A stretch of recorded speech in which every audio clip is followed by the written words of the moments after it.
All right. And we are live, so let's roll on this motherfucker. And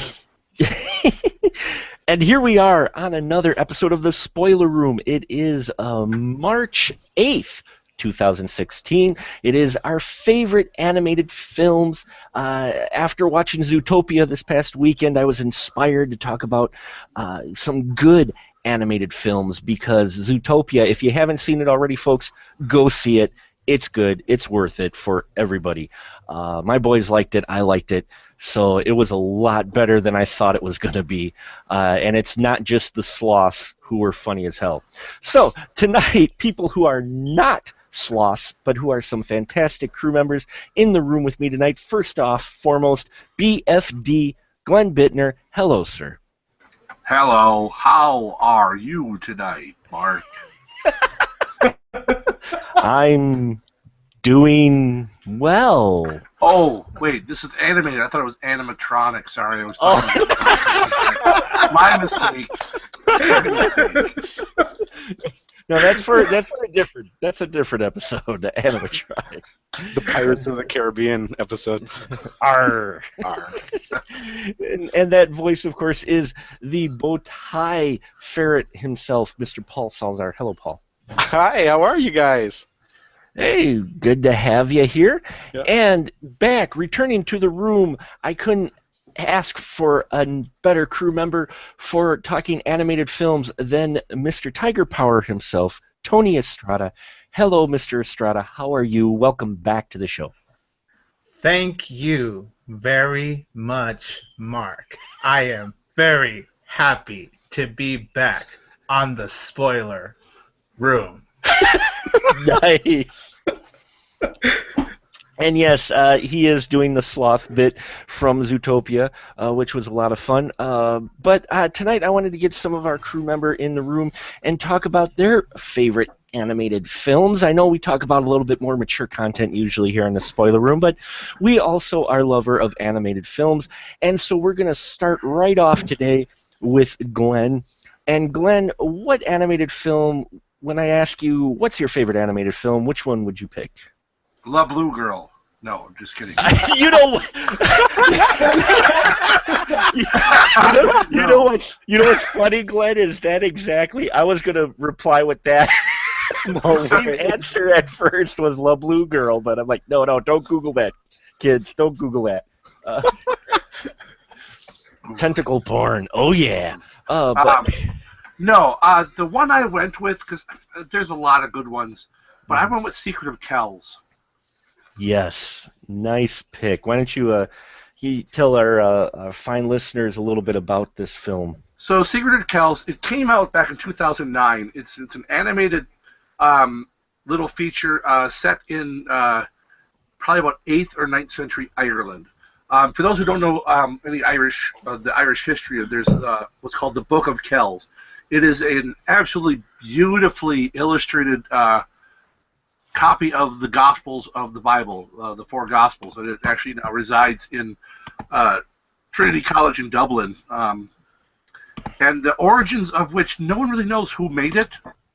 There's theories, and this movie kind of plays on one of the theories of this monk that had to flee the island of Iona after a Viking attack, and he ends up in Kells, where now he's too old to do the work himself, so he gets a young boy, Brendan, who helps him basically work on the book.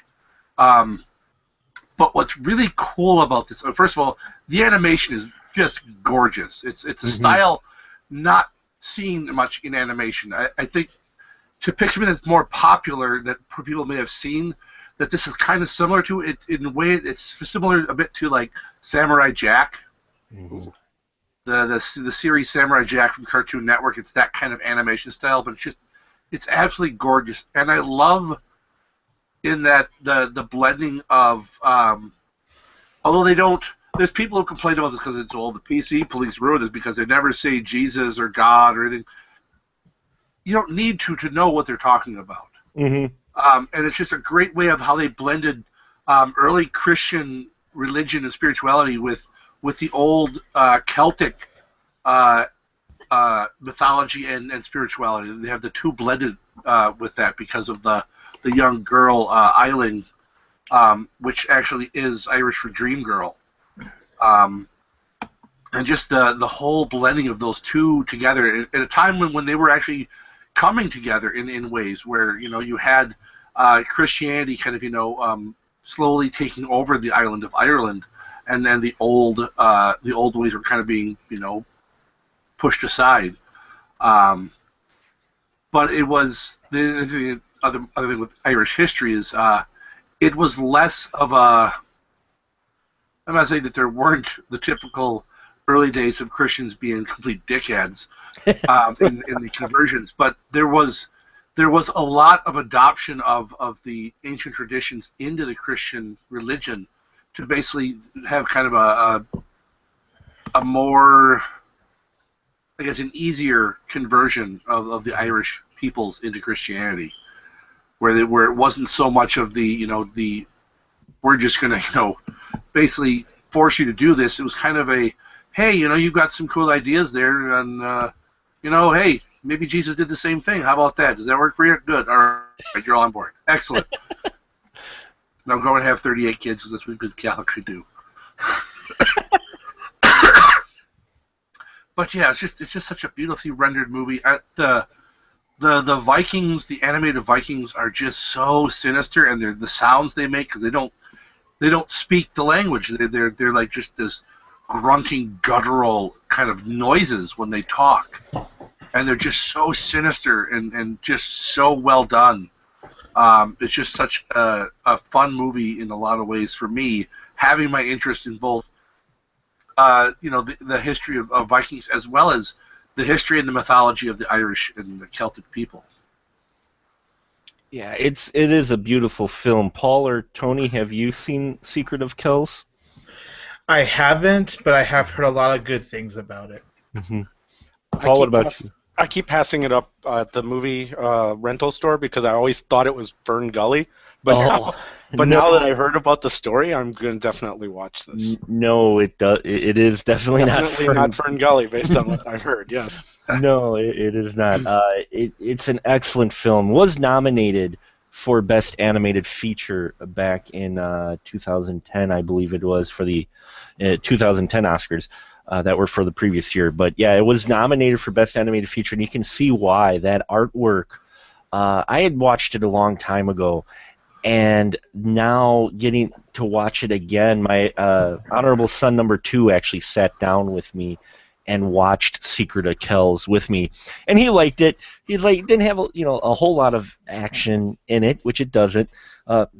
It is a character piece. It is a folklore piece, but that animation just captures you, the different style that they do it, and it's a good analogy. Samurai Jack style is probably the closest way to explain how they animate it, but the way they do the forest is interesting because my son said OCD much because the tree line, you'd have trees that go up almost all the way, and then you had taller trees that would form arches over the smaller trees.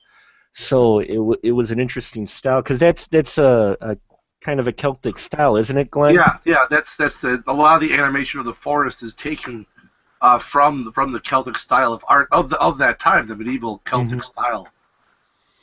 Yeah, so I just love it visually. I'm a big visual guy, and just there's so many things for your eyes to catch in this, and that style of animation just keeps you into it. And certain scenes are like paintings, where they'll do 3 panels in front of you, and they'll have someone move like through time or whatnot, and you watch through the panels, and I love the artwork in this film, and the story is great. Yeah, everything's about it. You got good voice actors in here. Probably biggest name that people would recognize is Brandon Gleeson in here. He plays the voice of the abbot, the guy who's building this big wall around around Kells to try to protect them from the Vikings, the barbarians, excuse me, and.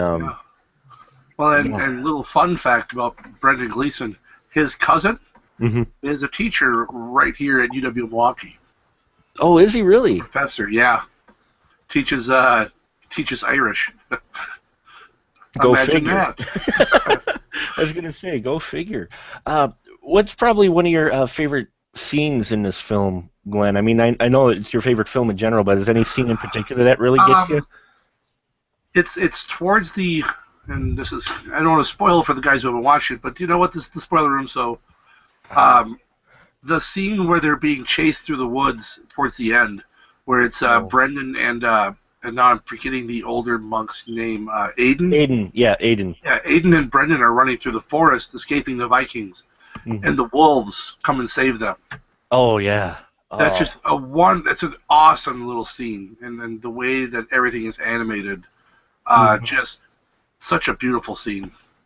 And the wolves are drawn scary. I mean, Yeah, this has some scary animation in it. Like Glenn mentioned, the Viking, the barbarians are vicious looking, but there's a scene involving the darkness. Brandon has to go get something out of the darkness in this one Crom location. Cruick. Yeah, Crom Kruik, and it's so creepy. I'm like watching this going, wow, I think the hairs on my arm are actually standing up because of the way it's drawn and handled. Yeah, it is it gets dark in places. It's light, lighter in places too. It's just a great pick, a very strong pick. I recommend it to everyone. Again, not action packed, but it's still a really great story. Yeah, there are the overtones in there of Christianity, which I picked up on right away, going, "Oh yeah, that's right. That's what this film's about." Because I'm not as familiar with it, uh, but yeah, the animation for it, some of it is great, and most of it I think is hand drawn, isn't it, Glenn? Yeah, it's all hand drawn. Hmm. Yeah, which will amaze you for when you like see the cover of this book. it's it's crazy, some of the artwork in here, and they're big on arches too. There's some things done with curves, like the abbot. He's the same shape as the window in his tower. Uh, yeah, I loved every bit of that. Yeah, and Then just I mean, if for people who have just never seen the Book of Kells, a lot of it you can view online. The artwork is just figuring when this was made, estimated around 7th or 8th century mhm. A.D. And the intricacy of the drawings, and the fact that this is a book now that's 1300, 1400 years old, and it still holds up. I Yeah, mean, you it still is in pretty darn good condition for a book that was lost numerous times throughout history. it's one of those where it's so intricate you could stare at it for like an hour and see just so many things in it. I remember watching it this the first time and looking it up online and looking up pictures, and it just blew me away about it, how intricate that artwork was, and they capture that feeling so well in this Yeah. film. Well, that's one of the things that they mentioned in the film is he uses his third eye. It's like a crystal that he uses to see. And while I said no one really knows how the book was made or who made it, there are monks who used crystals to basically magnify. So when they illustrated, when they did what was called illumination, um, so they could do that really fine, small detail because they Hmm. would make it look they would make the tip of the quill look bigger so that they could do these super intricate details. Yeah, it's impressive, and the artists who worked on this really, you could tell they were going for that feel of capturing the artwork that was on the book. The whole film's visual aesthetic is based off of that, the way that book was kind of drawn, the way the people are. I mean, the people are exaggerated in here a bit. Um, the fairy Asling is a Alien, great alien. Ailing. Thank you. She's fantastic. I love that character. you know, uh, yeah, there's just so many good things about this movie, and watching it again, I fell in love with it all over again. Actually, uh, Yeah. and yeah, it's one you should watch. So So, is it good for different age groups? Is it a family type movie or is it? I mm, think real young kids, some of the scenes might be a little dark, Hmm. just because like the wolves are a little scary, and the stuff with the darkness, and then the Vikings themselves are drawn to be pretty scary. Gotcha. It's not rated, but that's it was. That's not surprising for an animated feature from overseas to have not been rated. I would say check it out yourself first to see, because, I mean, every kid's different, too. Mm-hmm. I mean, if I had watched this when I was like 7 or 8, it wouldn't have scared me that much. I would have probably been okay with it. Because, it's not as terrifying as, the end scene of Black Hole that I watched when I was a kid, where when Disney made movies to scare the shit out of you. Black Hole's definitely one of those. God, the end of that movie is just terrifying. It's terrifying even as an adult. Yeah. I would say, you want to gauge it. I wouldn't say real younger kids because the wolves are scary and the darkness bits. Totally agree with them, Glenn. But, younger adults, maybe 11 or 12. My boy's almost 14, so he was handling it. But I think if I showed it at 7, he might have got freaked out a bit by some of the darker parts of it. So you kind of got to gauge, like any of these animated films, you got to kind of gauge your kid a bit, So Yeah. I mean, there's no on screen severe violence or anything, but it does get a little bit stabby. Yeah. It's certain points. And there's 100% fewer tentacles in this than there is in the Blue Girl. Which I would not recommend for kids. No. Definitely not. I wouldn't recommend that for anyone, really. No, the animated or live action version. So It'll make the family hug each other at the end. wrap each other tight like a pair of tentacles. So Secret to Kill, put it on your list, folks. The beautiful film, fantastic story, and just you can see why it got nominated for it. Let's see, that was 2010.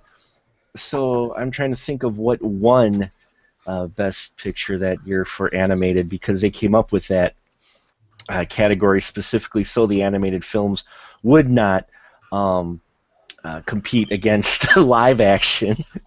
Thanks to a animated film I'm actually going to mention a little later. So I think we'll move on then to Tony's pick. Tony, why don't you tell us what is when someone says, hey, what's your favorite animated film, what's the first film that comes to mind to you? Well, personally, whenever I get this question, my answer is always I have too many favorites personally. Mm-hmm.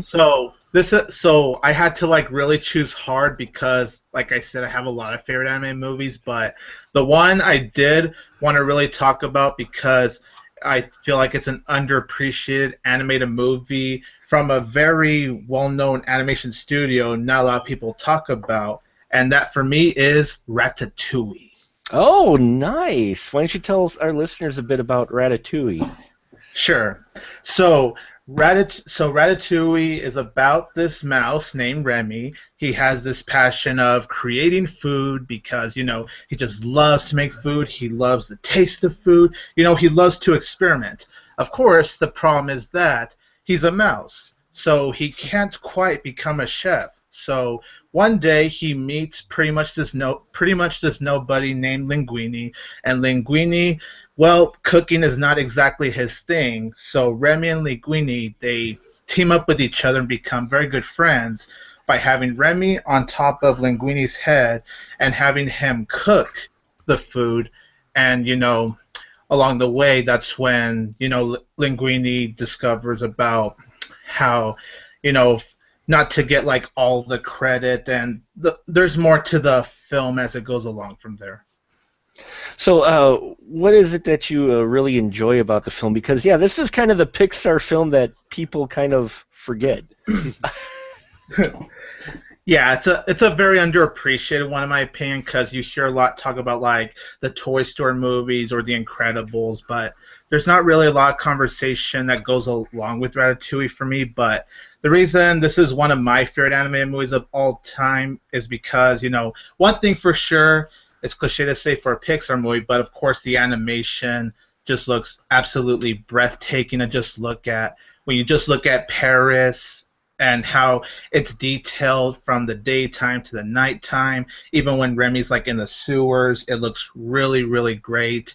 And I loved how the movie had the message of, how creating art is a personal thing, like what you create is your own art. But I also love how it even goes through the themes of criticisms, how taking criticisms can be a scary thing, but at the same time it's a good thing because criticisms can help you improve more as whatever you are, whether you're an artist or just whatever you're passionate about, you could find ways to improve through criticisms. And I just loved how Remy and Linguini, even though Remy's a mouse and how Linguini, he's a human, they both have their they both work well together, and I feel like they form a very nice friendship along the way. And I just think it's a very beautifully well put movie. It just has a great score to it. It's one of those movies I just see being very poetic, and I just think it's one of those very satisfying animated movies where the more I watch it, the more I just absolutely love it.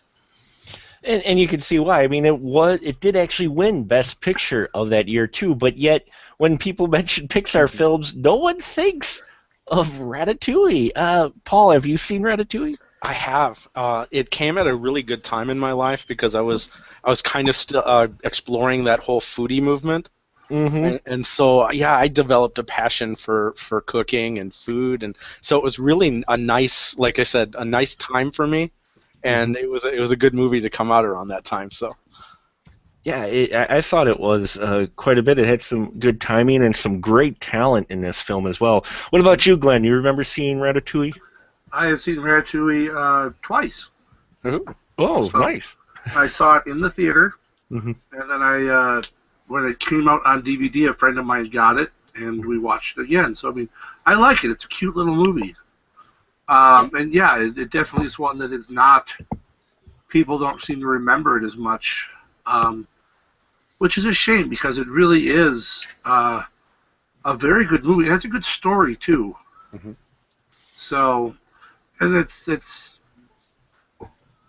something that Pixar does well in their movies is they have one, it's an entertaining for adults as well as children, but they tend to have a good message in their movies as well.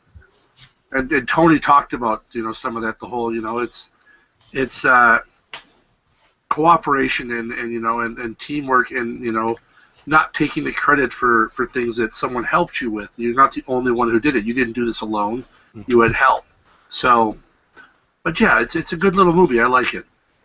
Yeah, I enjoyed it quite a bit. That was one of those two where they did the little standard Pixar teaser movie, and you're like, "What's this about?" They got the two rats talking, and then I watched it, and it surprised me quite a bit. It also, it didn't fall on a few of those tropes you would expect it to either when you're talking about the whole partnership story and everything, which Pixar, I think they try not to hit all those tropes that we're used to seeing, the kind of cheesy, over-saccharine type things that for a while really became are associated with Disney, aka Disney Channel. Watch that, and you'll go diabetic just by watching an hour of it. Sorry, diabetes accessories. But yeah, Ratatouille's great. Great voice actors in here. You got Patton Oswalt, who plays Remy, does the voice for me. You got Ian Holm in here. Brian Dennehy does a voice in here. Peter O'Toole. And who'd imagine Brian Dennehy in a movie about food? Yeah, I know, right? He's a big guy like me. I love it. But there's some great voice acting in here too. Is there any particular scene specifically, Tony, that really comes to mind when you're thinking of Ratatouille? Oh man, there's like so many favorite moments I have, but actually one of my favorite scenes from the movie is actually when that movie critic actually takes his first bite, like that one that's being like really harsh on Linguini. Oh, Like, the food critic who's the villain? yeah, the food critic who's the villain. Yeah, like when he takes his first bite and he flashes back to his childhood, to when he was eating the dinner that his mother made, and it flashes back at him as an adult and he drops his fork. I was like, that was like a really nice touch right there, because you could tell he was just so bitter, and then just when you see his expression after he takes his first bite, it's like he's a completely different person. Well, and it captures, that captures the feel. I mean, everybody loves food. Let's put it this way. We all love food.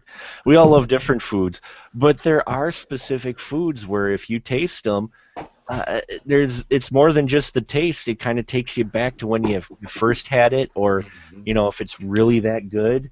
My late grandmother made this fantastic cream cheese tort.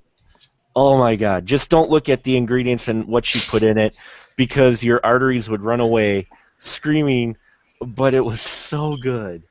Just hearing the name of it makes me hungry. and that was her thing for birthdays. She would make it, and after she passed away, she did have, I think, she did pass on the recipe, or a similar recipe, and it, I tasted it once, and it reminded me of her. It wasn't quite as good as hers, because certain cooks, they just have that extra special energy or whatever they put into food. Oh yeah. But Love. yeah, I thought that captured the spirit of food, because we who doesn't love food, right? That's why every time I watch this movie, I always need to have some food next to me, because I know I'm just gonna get hungry watching it. Even French food, I mean, we're not going to be picky. There's some good French food out there. Oh yeah. Wow. Wow. Yeah, one or 2,000 dishes. Yeah, Oh, this Mark Krajcik, he offended us. How dare he offend us by criticizing? No, I am just thinking of. I shouldn't say that. I just had a bad experience with food as well. If you allow me, it does relate to Ratatouille. It reminded me of that. We went into a fancy restaurant Right. one night downtown. I mean, this is where if you're in Milwaukee or Wisconsin at all, we were eating 2 tables away from the Pennants, the guys who own like everything back then in Milwaukee. But they had French onion soup, and I was expecting regular French onion soup. And they came with the cheese all crusted over it and everything, and it wasn't really that good at all. And that was kind of a bad experience and turned me off to French onion soup for quite some time. And it wasn't just the price either. It wasn't very good. So that's why I joke about French foods. No, there's lots of French foods that I do enjoy, and even a few French words that I know. And that's the thing, too. Ratatouille, I think, does what some of these other, especially the newer Disney films did, especially Pixar ones. It just wasn't about the main character, even though they were front and center. But you could almost say with it too that they were also trying to feature the culture of France in this, couldn't you, Glenn? Along with the story of the rest. Absolutely, absolutely. Yeah. And a big part of it is food is a very important part of the French culture. It really, really is. Oh yeah. And I think they capture that a lot, because there's a lot that goes into their cuisine, and it's to be a chef is that's a big thing over there, to be to actually be regarded as a chef, not just a cook, an actual chef. Right. I mean, anyone can cook, but not anyone can be a chef. Yeah. Well, if you had a rat under your hat. Well, yeah. Well, so the film is secretly about how the rodents will actually take over the world by controlling people and their food. Sci-fi. Sci-fi. We take a sci-fi. Willard. It's Willard too. Oh my God. No. But Ratatouille, is a film that doesn't come up nearly as much as I think it should in Pixar conversations, because it gets overshadowed by those other films. It's just like some of those other animated films that came out when Pixar was making it big, and they kind of got overshadowed, like Treasure Planet and Atlantis are actually two films I really enjoy, but you hardly ever hear anyone talk about it. In fact, when the princess from Atlantis comes up in the collection of princesses when they show Disney, you get those people going, which one is that one? Who's the one with the blue eyes? What the heck? I remember when I showed my 13-year-old cousin last year, because when he was visiting during the summertime, I was all like, "Hey, look, cousin, have you ever seen Treasure Planet?" And he's all like, "What's Treasure Planet?" Yeah, and in Treasure Planet's a decent story. I enjoyed it quite a bit. Yeah, me too. So yeah, Ratatouille's kind of in that conversation of films that people forget, and it was pretty long too. It was an hour and 51 minutes. Ratatouille is for an animated feature. That's rather long. So, but it's a great story and a really good pick, Tony. I'm glad you picked that one. I was wondering which one you were going to go with. I know you do have many. I like all of us. But I was glad you brought that one because I think it needs to be talked about more. And then we're going to move to Mr. Paul. Paul, what film out of the plethora of ones that you watch, favorite animated film, what's one of the ones that first comes to mind? Well, the ones that I really, really love, my favorites, we've already talked about in other shows. So I brought one that is kind of a recent favorite. I watched it a few years ago after watching this live-action film with a similar theme. It was called Upside Down. I don't know if you've seen that film. Yeah, I have not seen it. I heard about it. Okay. It was on my list. I watched, was it Next Earth instead or whatever, the other Earth? Gotcha. Well, after watching Upside Down, this was recommended to me, either through the system or whatever. But the film is called Padma Inverted. Mm-hmm. And it's basically an anime film, and it's about a young woman named Padma who comes from a world of inverts, basically. Imagine a world where gravity kind of goes caca, and the world is torn apart, and essentially people from our world get thrown into the air, And so people that are inverts basically walk on the ceiling because their gravity is reverse of ours. And we come from a world called Aga or Iga, and basically the people that are left on the world, they create a society. It's kind of like a Brave New World society, and they formed this kind of religion around not looking up. You kind of look down. In fact, when you're traveling outside, they've got conveyor belts taking you because you can't really look around because they don't want you to look around. They don't want you looking into the sky. And so this film talks about this society of humanity because they think they're the only ones left and that they have to preserve society. And then we have this young explorer who somehow finds herself on Aga, and she meets up with a boy named Eiji, who kind of helps her out. And the story really does focus on balance because you have the gravity, and if you watch some of the scenes, you'll see how the physics are so important with the film. They took into account everybody's weight and how much a person can fly holding another invert. And there's also different scenes in the movie that kind of switch and flip perspectives of different characters, because that's an important theme in this movie, is looking at things differently, looking at it inverted. Basically take your thoughts, turn it upside down, and look at it in that way. Yeah, I had not actually heard about this film until you mentioned that you were going to bring it to the show, and so I watched it, and it was impressive, quite a bit. Not only, I mean, animation first off and foremost, like a lot of anime movies, is just really good. I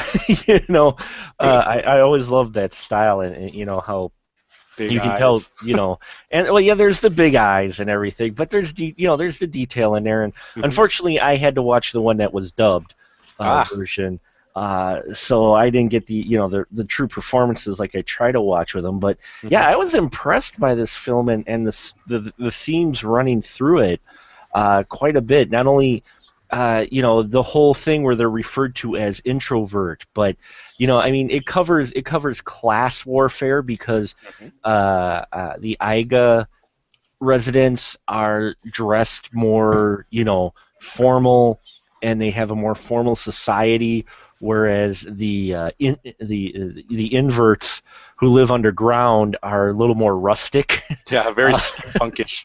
very very steampunkish. But they both are societies that live by rules, Mhm. and try to hold to them.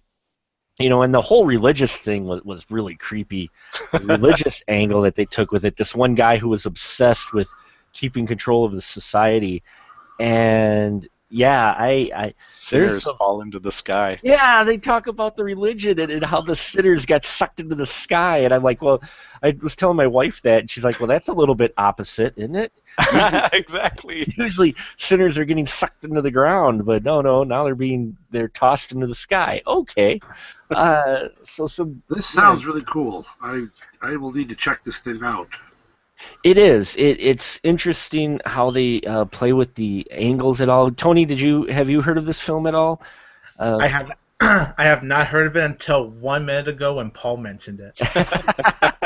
But I definitely do want to check it out after what I'm hearing right now. there's even some 1984 influences in here. Hmm. I mean, that was evident, wasn't it, Paul? Definitely. The just everybody's uniform, everybody's looking straight, just and then they have these classrooms and they dock you points if you fall out of line. You can't have basically deviant thoughts because that leads to deviant behavior, which again, you're going to sin, you'll get sucked into the sky because we were all punished. Yeah, that just always threw me. But I loved how they played with the physics on that, and you know that's the one thing is your brain tries to wrap around just the same as the characters are trying to wrap their brains around how things are supposed to actually work in this world, because these two never met each other, Hmm. before then. So I love the story was interesting. Ending was, in all honesty, a little typical anime ending. Uh, Yep. so a little obscure, but Preachy too. a little preachy, a little obscure. You don't get that definite going. What exactly was I supposed to get out of the film? I think I got the main theme. It's not that vague, but some anime. Let's face it, some anime ends like that, where you're just like the film will end, and you're like, um, Yes. I loved that film, but Ah, That's how I felt when I saw Ponyo a few years ago. When I was watching Ponyo, I'm like, I'm really enjoying this film, and then it just ends out of nowhere, and I'm going, um, yeah, all right. you gotta watch the Neon Genesis Evangelion movies Yes. oh, Yes. for an absolute dose of What? Congratulations. That's what? What just happened? I'm confused. What? well, my wife and I were like that. My son, his cousin is heavy into anime, and so she kept talking about Attack on Titan, and Yay. so my son watched it. I haven't watched it yet, Uh-huh. but my wife popped in every so often and would see what he's watching. She's like, "Why is that Titan naked? And why has he got no arms? And what's going on?" And my son couldn't really explain it, and You the can't. series is still going, and apparently, my kids love doing research into this. They weren't expecting it to be as popular as it was, Mm. so things are so obscure because they didn't really have a plan of it going longer. So you don't really have anything explained at all. It's just This weekend I saw about 20 minutes of the live action version of that. It's uh-huh. amazing. Amazing. It looks so much like the anime. See, and I heard some people who were, big, huge Attack on Titan fans, and they're like, "Oh man, the live action, it sucks or whatnot." And I also saw a few of the scenes, and I'm like, "That looks pretty creepy to me." But getting back to Padma back to inverted. thank you, Patma inverted. It did remind me a bit of seemed like something Miyazaki almost would have Oh yeah. done. It was really, you could see influences, I think, in there. Mhm. For those of you who don't know, shame on you. If you're listening to animated show and you don't know who, Hayao the- Miyazaki is. Unless yes, you're brand new and you're here to learn. yes, okay. Unless you're trying to discover. Thank you, Glenn. I don't mean to be tough on people, but yes, you're right. If you're here to learn, seek those out because those are films that, yeah, everyone I know who's ever seen any of those films, they love pretty much every single one of them. And I think we're all fans here of Miyazaki. Tony, you a fan of his work? Oh yeah, man. Mm-hmm. And Paul, I think you are. Yeah, Spirited Away was actually my second favorite film of all time. Oh, no. Cartoon-wise. So That's yeah. that's the movie that got me introduced to him. Like that was the first movie I saw, and I liked it so much that I was like, I'm gonna keep a lookout for this Hayao Miyazaki guy. It's just a flash in the pan. Yeah, introvert inverted is definitely in that style. Glenn, what about you? Miyazaki film, one of your favorite of his? Oh God. So many. Yes. Yes. Say yes. Yeah, you could just say yes. Spirited Away. Mm-hmm. If I had Yeah, to pick one, that was, I think. but I I think don't. So yes. just yes, just all of them. They each are unique in their own way. And they teach lessons. Yeah, Spirit Away for myself too. I think that was one of his first ones I saw. And then isn't Mr. Howl's Walking Castle one of his? The Magic Castle, I think. Yeah. Howl's Moving Thank Castle. you. Moving Castle. Thank you. Howl's Movie Castle. I'm horrible with those titles because they slightly get rebranded depending on where you look. But Translation. yeah, Howl's Moving Castle. Love that one quite a bit. That one's a really interesting film. You're just like, wow. And Princess Mononoke. Oh yeah, Our Neighbor Totoro. Oh yes. That's another really good one. Yeah, all of those films, Power of Animation, those things. If you like those films, I think you'd like Padma Inverted. Right? That's the way. I always forget. Yeah, Padma. Yeah, Padma Inverted. Thank you. It's such an odd title too. Yeah. So. Did you have a favorite scene, Mark? Did you have a favorite scene? A favorite scene for me? Yeah. Let's see. Out of it, while I was watching it, I kind of dug the whole thing where they were flying up, and they thought they were going to go into space, and and they didn't. And I love that because I was hoping they would do that. You can't actually. And then they didn't, and then I was like, yeah, and then the mystery unfolds because they find his dad's contraption and all of that. Machine, yeah. And you get that story with a little bit of a, I'm gonna say you get a little bit of a feeling of a bromance there between two characters that's a bit implied. Not that it's a bad thing by any means, but it just it surprised me. I'm watching, going, oh, they were close. Okay. Yes. So that wasn't just me, Paul? No, Okay. that was definitely there. I mean, that was. But what would you do? I mean, you kind of meet this guy from a strange world, and every notion of what you thought of is now different. I don't know. Unless he's like an alien trying to like shove his teeth through my chest, I'm okay with that. I'll be friends with that guy. Yeah, no, I totally agree. You'd be just completely fascinated by the difference, I think. So, and that's interesting here too, the difference between people and how that can really attract people to one another. So, when you mentioned that, I watched it and I was like, oh, I can see why he picked this one. So, definitely one as well to put on the list, as well as these other choices that everybody has. And for my pick, I feel bad. You guys all picked great a little bit more obscure, unknown, and I've got to go with it, even though it's a mixture of live action. I have to go with it. Mentioned it on the show before, but I just have to again. Roger Rabbit. Who Framed Roger Rabbit? Out of all the films, if you want to go completely animated, then I'll say, and I know it's a bad fallback too, but Beauty and the Beast. If you want to go completely animated, one of my favorites. I'm just like Tony and everyone else here. It's hard when people say pick your favorite. In fact, last night on the Astro Radio Z 50th anniversary, 50th episode, which if you haven't checked out Astro Radio Z, you should. Astro Radio Z on Tumblr and Facebook.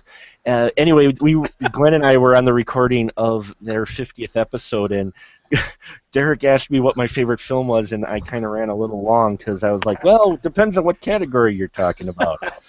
And just like with animated film, it's hard to choose. But out of all of them, I would say Roger Rabbit, if nothing else because I saw it the most when it was in theaters. I kid you not, a dozen times. I saw it a dozen times when I was in theaters because when the film came out, it blew a lot of people away. And so I went by myself. I went with some friends. I went with my family. I went with my other family members. We went back to it again. And Roger Rabbit is just an amazing film. And it's basically about it's a world in where toons and humans live together. And there's an area called Toontown in Hollywood. And that's where all the toon characters live, and they star in animated films. So people shoot animated films kind of like they're live-action films. And what I love the spin on this film is the fact that it's done noir style. It's the gumshoe PI, so you have Bob Hoskins in here playing a gumshoe who's had a history with toons, and he's forced kind of financially due to his burdens, taking a case that involves the murder of a toon. And one of the prime suspects is the star of some popular cartoons called Roger Rabbit. And it is based off of a book. I forgot the name of the book. I'm actually on Wikipedia right now. It says Who Censored Roger Rabbit? Yes, that's what it was. Who Censored Roger Rabbit? And so he ends up working with Roger to find out who the real killer of these toons are. And this film, you have to realize when this came out, folks, I think everybody's a little spoiled. And I know this is a get off my lawn moment, but it's a simple fact of I think we take for granted sometimes the special effects that we see in a film. And we're talking Who Framed Roger Rabbit came out in 1988, and to this day, it still, I think, has some of the best melding of hand-drawn animation and live action I've seen in a film ever. Would you say, Paul? Yes, definitely agree with you. Yes, hands down. Really? Glenn, what about you? Would you say this film still holds up today? It holds up incredibly well. It really, really does. It's insane for what they did, and the work that the live action people, the actors, did in this film to interact with it. I mean, Bob Hoskins, they show some behind the scenes stuff where, he's doing motions with his hand enough to making the handcuffs look like they're moving because the handcuffs are real, but they hand-drawed Roger Rabbit who's locked in these handcuffs with him. So he's going to move his wrist just ever slightly or whatnot and act like he's talking to nothing. And again, this is before CGI, so they didn't, it's just amazing some of the stuff they did and some of the animatronics robots they built where they hand-drawn animation over it. And it's just technically it's amazing. But then the story and the characters you get in this has such a feel because it's set in the 50s, that 50s style as well. So it's not, it's also a period piece. And as you can tell, I love this film so much. And the fact that the cartoon characters are different from their online personas is hilarious. Tony, how about you and Roger Rabbit? In terms of how was an animation a live action, or just like overall? Just overall in general. How about you? How do you feel about Roger Rabbit? Oh, I think the movie's awesome, to be honest, and I do think it's because of like what you said with the story and how they're able to play out between the live action characters and the hand drawn animated characters. Like the way you just see them interact with each other and just how the hand drawn animation blends with the live action. It's very well done. And then, like you said, Bob Hoskins, may he rest in peace. He was great in this movie too. And Robert Zemeckis, I thought he did a great job directing this film. And I agree with what all of you said basically. Even for it being a 1988 film, for what this film achieved, it still holds up very, very well to this day. And it also inspired a whole generation of cosplayers of Jessica Rabbit, which I'm not sure many people will be complaining about. Probably one of the most voluptuous characters ever drawn, but voiced fantastically by who was it? Kathleen Turner. Oh my lord! That voice, husky. The voice was perfect, but not only that, the voice acting they did in this, it was like they took a little extra special care because you forgot these animated characters were not there. That's how good I think this film is directed and edited. And I may be off, but you watch this, you forget these are hand-drawn characters. I mean, am I wrong on that, Glenn? Do you get so engrossed that you forget that? Oh, wait a minute, that's not actually there. Oh yeah, it's just melded so seamlessly. It really, really is. Yeah, so take a note, CGI artists out there. Some guys with hand drawn did better. And folks, everybody's throwing up in arms about combined universe and all of this. Roger Rabbit did it first. Roger Rabbit was the first film, I do believe, in history that had both Bugs Bunny and Mickey Mouse on the screen at the same time. Which, logistically, if you think about licensing, had to be a nightmare.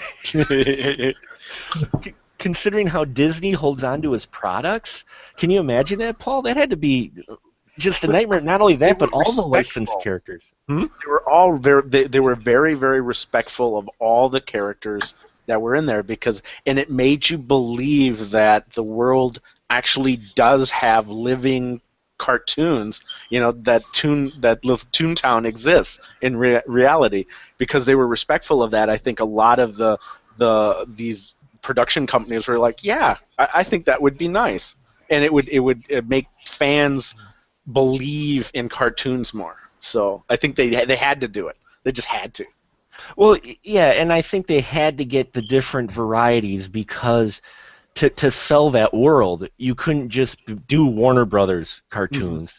Mm-hmm. You could, but I don't think people would buy into it. But here, especially near the end scene, it is the spoiler room, folks, and this film's from 1988. You should see it. But in the end scene, you freeze a frame and you got to try to pick how many different types of cartoon characters are in that end scene when everything gets resolved. I mean, there's Hanna-Barbera characters, there's Tom and Jerry, there's all of these, and folks, you have to realize back then that was a huge deal. You didn't get amalgamations like that. So the fact that they had this film that they did this with was amazing, and it's still amazing today. And actually, I don't think they could do a film like this today. Do you, Tony? Because of trying to get all the licensing for all those characters?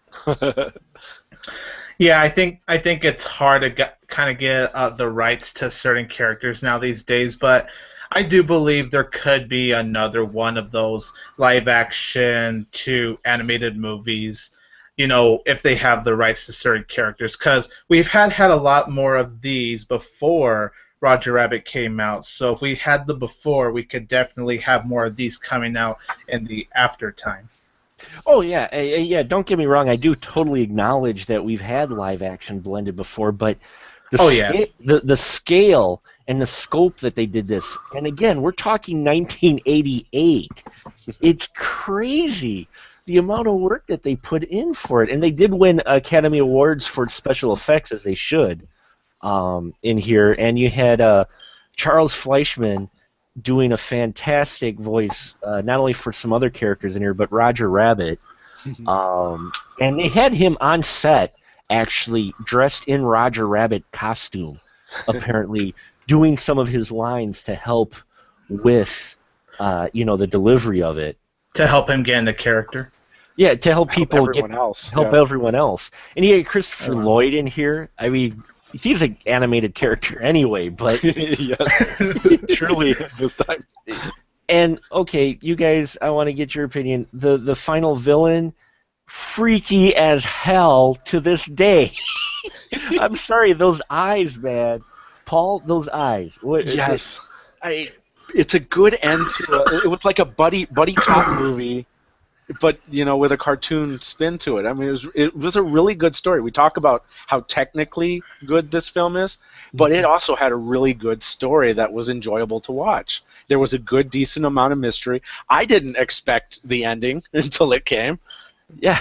It was like, whoa. And those eyes, you're right, those eyes are just creepy. Just freaking creepy. How about you, Glenn? What about the story and overall the writing of this? We've talked the technical aspect, but how'd you feel of the story as a movie in general?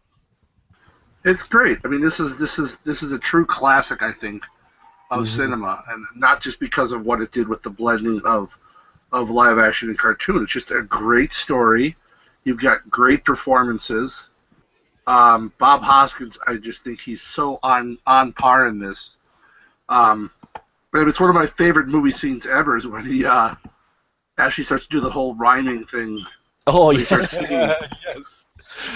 When he starts to do the merry-go-round broken down rhyme Yeah. at the end. Yeah.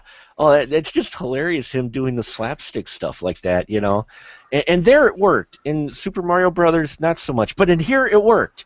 It worked. So. Tony, any final thought with Roger Rabbit? How'd you like the story of it and the overall film, not just technical aspect?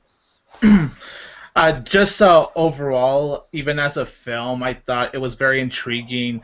Like what Paul said, I actually thought it was unpredictable too, because normally when you have these mystery movies, at least for the most part, you can really get an idea where it's gonna lead up to. But I think Roger Rabbit did a very good job in presenting its story of making it very fun, but adding some unpredictability to it. And I don't know if you guys noticed, but I have the freaky villain pictures up right now, and Oh, nice. yeah, just those eyes, man. Oh my God, those eyes.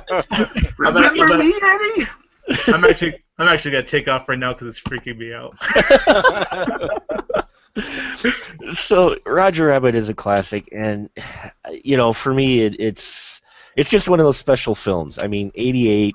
There was a lot of things going on for me personally, and for that film, yes. And I'm not kidding, folks. I saw it a dozen times in the theater, and that's how much I love it, and I still love it to this day. I watch it, and I love the world they built, and just the story and everything about it. It's one of those films that, you sit back and enjoy, and your brain, you just get sucked into this world.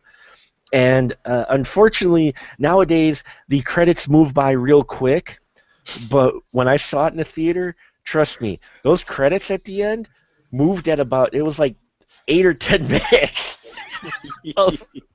of credits, because they had to give credit to all the characters that they put in frame. And I remember sitting there the first time, and you're like checking your watch going, yep, still rolling. Lord of the Rings credits. Lord of the Rings. Yeah, it was kind of like Lord of the Rings. And just a quick note, and I think another reason why I love Roger Rabbit, I remember this. I watched Roger Rabbit, and I can say this now because of statute of limitations. My grandfather and I, God rest his soul, a great guy, where I got some of my love of film from, but we got out of Roger Rabbit, and just as we were walking by, I was like, oh, Die Hard's playing. So we went and saw Die Hard. Oh my God. After seeing Roger Rabbit, because That's right, Die Hard and Roger Rabbit played in the same year, huh? yeah, they were both 1988. Roger Rabbit came out in June. Die Hard, I believe, came out in July, and Roger Rabbit was still in theaters. Because we're talking before you had weekly blockbusters. So Roger Rabbit stayed in the theaters. Oh, Glenn, do you remember? I mean, that thing was in their theaters for months before it even hit budget theaters, wasn't it? Yeah, it was. Yeah, I mean, it was insane how long it was in there. But yeah, I remember coming out of Roger Rabbit after seeing it for whatever time and going, "Oh, Die Hard!" And so we went and we got a refill on our popcorn and soda, and I went to see Die Hard with my grandfather. Sweet.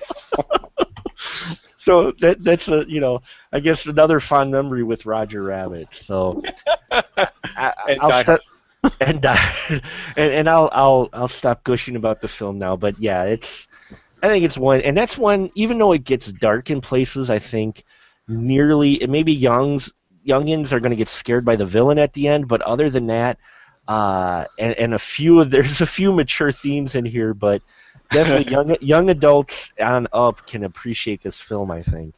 It doesn't really take away from the fun vibe of the film. No, and that's what I really love is the balance of there is a bit of darkness in there for the adults, but not so much to where it's what you end up focusing on. You just kind of, like the whole angle of playing patty cake. Yes.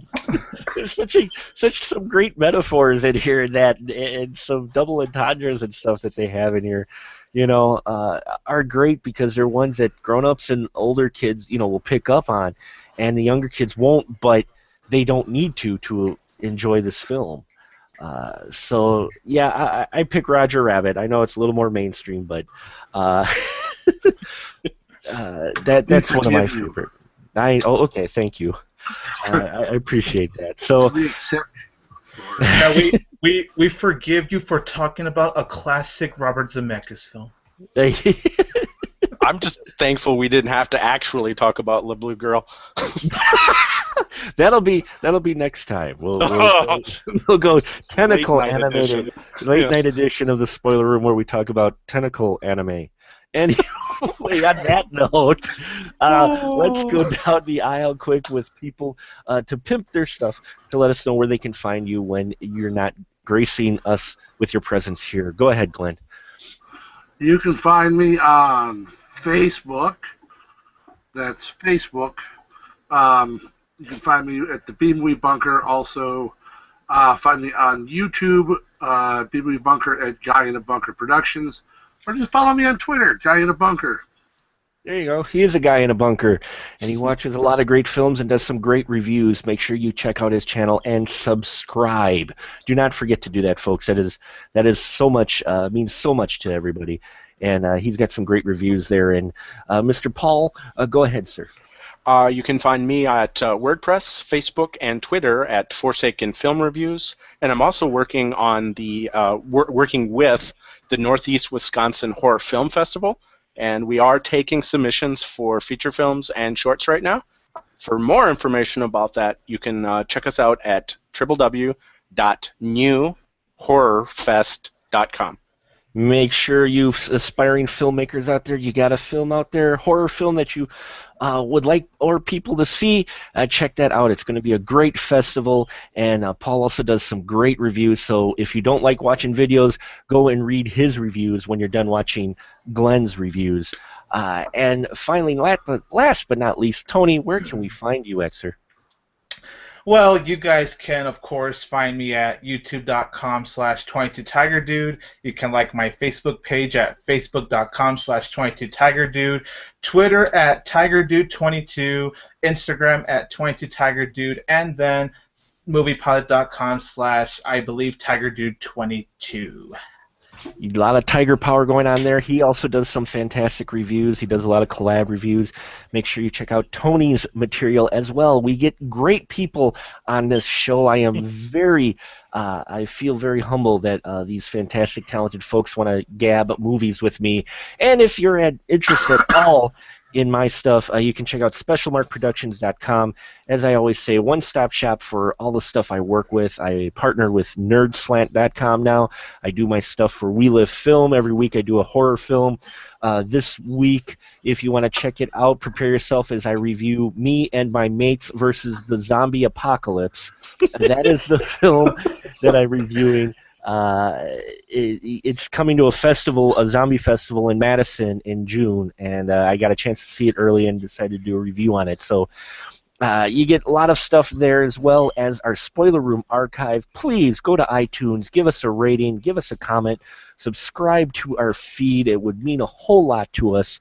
Gets us noticed by more folks and shows up in more search engines. And specialmarkproductions.com is where you can find the archive of all our episodes.